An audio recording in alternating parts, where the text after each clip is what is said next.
Okay, and your book is full of all kinds of studies, lots of them. So there's you can look at the facts there and make your own decisions. So it's just tons and tons of different studies. And the book is undoubtedly going to offend a good number of people, I think. So Well, I like how you're with that.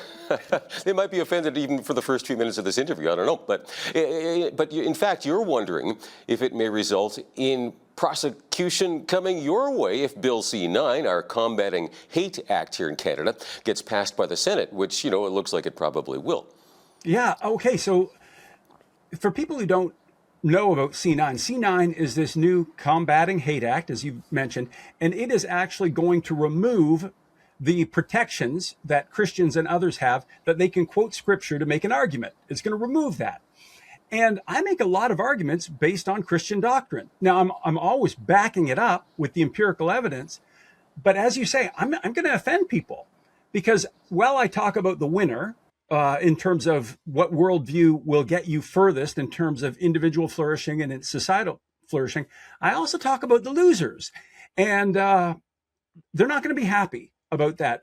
And it's almost every progressive claim that I debunk. And I do it with evidence. It's not my opinion. I'm saying I'm bringing the receipts.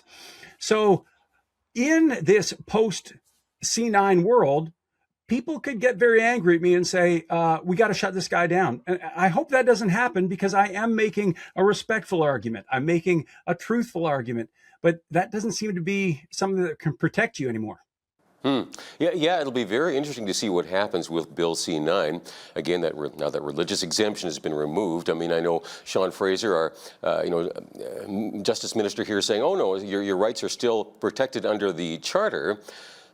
But this kind of opens the door, doesn't it, to our judicial? Well, and I mean that's a bunch of bunk. And again, a lot of Canadians don't realize that our charter is written in such a way that it doesn't protect Christians.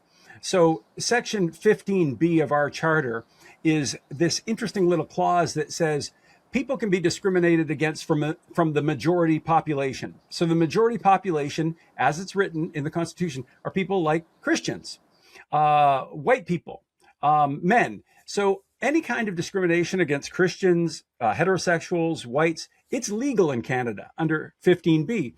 So we've seen that again and again in every court decision in the last 10 years. When the rights of Christians were put against, for example, the rights of LGBT people, Christians have only lost. We've never won. So this is all based on the lack of protections in the Charter. The Charter says in Section 1 that the government can take away any rights given in Section 2, as long as it's for the purposes of democracy and the good running of the country. Well, it seems to be the case that it's always finding that democracy and the good running of the country involves suppressing the rights of Christians. So in that regard, I'm not hopeful. Christ or Collapse is available in print, ebook, and audiobook. Available from publisher College Press, Amazon, and other major retailers.